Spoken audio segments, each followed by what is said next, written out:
Olá, pessoal! Vamos falar sobre a história da arte na Idade Média. Essa é a primeira parte. Vamos primeiro situar a Idade Média. Vamos lá. Falamos do período da Idade Média, historicamente, ela é tida entre 476 depois de Cristo, ou seja, ela começa com a queda do Império Romano do Ocidente, ou seja, deste lado aqui, ó, tá? O Império Romano cai, mas ele continua existindo aqui, desse lado, no Oriente. O Império Romano só vai ter sua queda definitiva em 1453, com a tomada de Constantinopla, ou seja, onde era Bizâncio. Então, a Idade Média, ela é marcada ainda pela divisão do Império Romano. Isso quer dizer o quê? O Império Romano do Ocidente cai, e aí começa a Idade Média. E quando ela termina? Quando o Império Romano do Oriente cai, cuja capital estava aqui em Constantinopla, certo? Muito bem. Normalmente nós temos na história a formação de feudos. O que eram os feudos? Eram grandes fortalezas com castelos, não é? Fortalezas que eram emuralhadas, como vocês podem ver aqui. Esta fortaleza está na cidade de Carcassonne, né, na França. Ela é uma fortaleza que ainda existe, ela foi preservada, ela é um ponto turístico importante hoje na França, justamente porque ela foi preservada.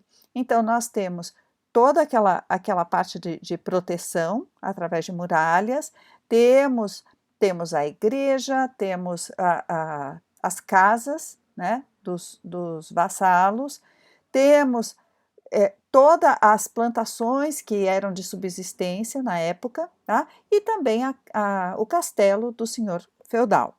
Muito bem. Isso aqui é a parte interna, só para a gente ter uma ideia de como funciona. Então, haviam sim atividades artísticas, como o Teatro Mambembe, muitas delas eram feitas em função da religiosidade que agora vigorava, ou seja, da religião católica. Tá? As cruzadas foram um movimento fundamental, né, que marcou a Idade Média profundamente. Eram movimentos militares cristãos que marcaram a Europa Ocidental. Qual era o objetivo das cruzadas? Colocar a Terra Santa, que é o nome cristão da Palestina, e a cidade de Jerusalém sob a soberania dos cristãos. Tá? Então, as cruzadas se estenderam por 2 séculos, foram várias cruzadas durante muitos grupos, durante muito tempo, portanto, isso é um processo que vai marcar economicamente, política e, inclusive, artisticamente, o período medieval. Vamos entender aqui o que é o processo artístico, né? E como há mudanças nesse sentido. Vamos lá. Aqui vocês observam essa figura do século XII, uma iluminura inglesa. O que eram as iluminuras? Olha, as iluminuras eram desenhos feitos para iluminar manuscritos. O que é a ideia de iluminar? Para colocar imagens, né? É uma forma, inclusive, de contar a história que estava sendo escrita nos primeiros livros. Tá? Essa iluminura mostra a história de Davi, é uma história bíblica, como sabemos. Observem os detalhes dessa iluminura. Vamos lá. Percebam aqui as dimensões, olha a dimensão, como acabamos de ver, aquele castelo, aquele feudo de Carcassonne. Mas observem que aqui há uma leitura, né, do que seria uma moradia. Percebam o tamanho da figura humana com relação aos portões, com relação às paredes, né? Vejam que não há um dimensionamento correto, né? Inclusive, você observa que não tem uma profundidade correta, tá certo? Dá a impressão que a imagem está deslocada para cima, que ela está toda torta. Outra coisa, percebam que a imagem tem 2 sóis, tá? Isso pode representar o nascer do sol e o pôr do sol, ou seja, uma ação que ocorre ao longo de um único dia, tá? Como vocês podem ver, não há, portanto, proporções corretas, né? Não há a ideia de ponto de fuga, ou seja, do planejamento técnico desse desenho, tudo bem? Isso é uma marca muito clara quando nós falamos de Idade Média, em termos de arte. É muito fácil identificar se uma figura é anterior ou posterior ao Renascimento, justamente por causa do desenho técnico. Vamos lá. Observem com atenção essa figura. Nós temos a figura humana segurando uma ave, um fazão. Essa figura está vestida com roupas de época, né? A roupa que se usava na Idade Média. A maioria das pessoas usava mesmo turbante. Agora vamos atentar para a técnica utilizada. Aqui, ó. Vejam essa parede, esse muro. Eu pergunto a vocês, esse muro, ele vem para frente ou para trás? Como ele é feito? Outra coisa, esta pessoa parece que está encostada aqui, não é? Será que isto aqui está correto? Vejam as proporções. Vejam este pilar, ou pilastra, como queiram. Está correto dimensionado aqui? Quando a gente está na escola, as primeiras figuras geométricas que nós desenhamos são figuras como círculo, retângulo e quadrado, além do triângulo, claro. Mas observem aqui, se fôssemos desenhar esta mesma imagem a partir de um retângulo, por quê? A partir de proporções e a partir de ponto de fuga, esta pilastra equivaleria a esta imagem aqui, certo? Pois bem, se fosse de outra forma, observem também o toldo. Como esta, veja, seria aqui, não é?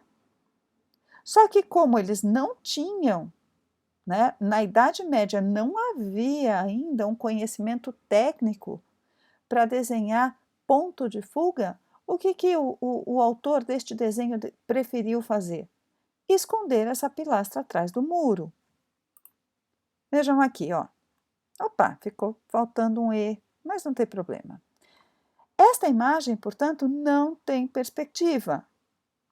Não tem uma ilusão de profundidade e não tem uma espessura, porque não havia técnica de desenho ainda no período medieval. Isso faz toda a diferença quando vamos pensar na ilustração que começa a acontecer a partir do Renascimento. Observem esse desenho. Nesse desenho, nós temos uma situação muito semelhante com a da anterior.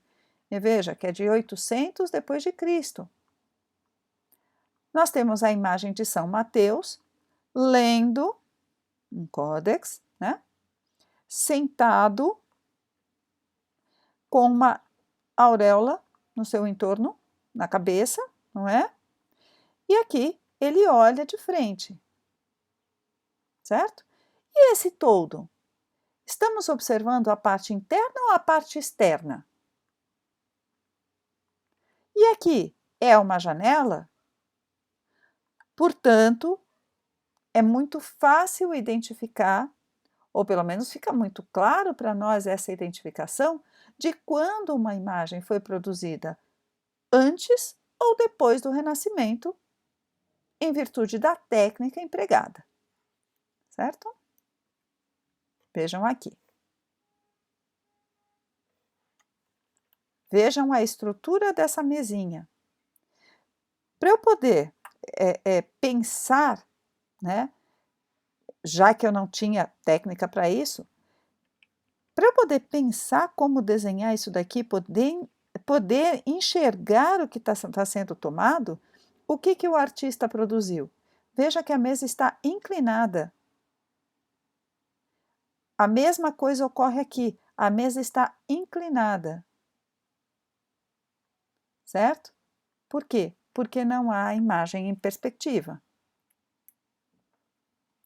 Vamos lembrar outro aspecto muito importante do período medieval. Pela primeira vez, se produz um livro que não seja escrito à mão. Vejam, vou voltar um minutinho. Aqui nós temos a figura dos copistas. Todas as obras eram produzidas à mão, uma a uma, letra por letra. Eram escritas e depois feitas aqui, amarradas e costuradas a partir de velino. O que é o velino?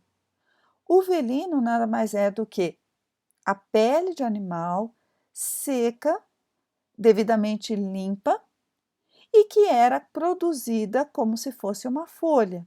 E sobre ela, os copistas colocavam desenhos e, claro, escreviam o seu manuscrito, folha a folha. Portanto, quando nós pensamos num livro no período medieval, nós temos exemplares únicos. E esses exemplares únicos, feitos à mão, são chamados de códex. Esses livros eram todos eles desenhados, ilustrados, ou seja, repletos de iluminuras. Quando Gutenberg, assim, Gutenberg é com N mesmo, fez ou criou, inventou a imprensa com tipos móveis, a figura do copista passa a ser secundária. Por quê? Porque o Gutenberg, a partir da imprensa com tipos móveis, fez a primeira forma de democratização do conhecimento. Por quê? Porque é uma forma de que o livro tivesse vários exemplares. O primeiro livro impresso é o maior best-seller da história, que é a Bíblia. Tá? Até então, era muito difícil que, inclusive, os feudos tivessem obras, que tivessem livros, tá certo? Foi só com a imprensa que essa forma de conhecimento começou a ser democratizada. Certo, pessoal? Muito bem. Paramos por aqui e, na sequência, vamos ver mais a segunda parte, desta vez na arquitetura.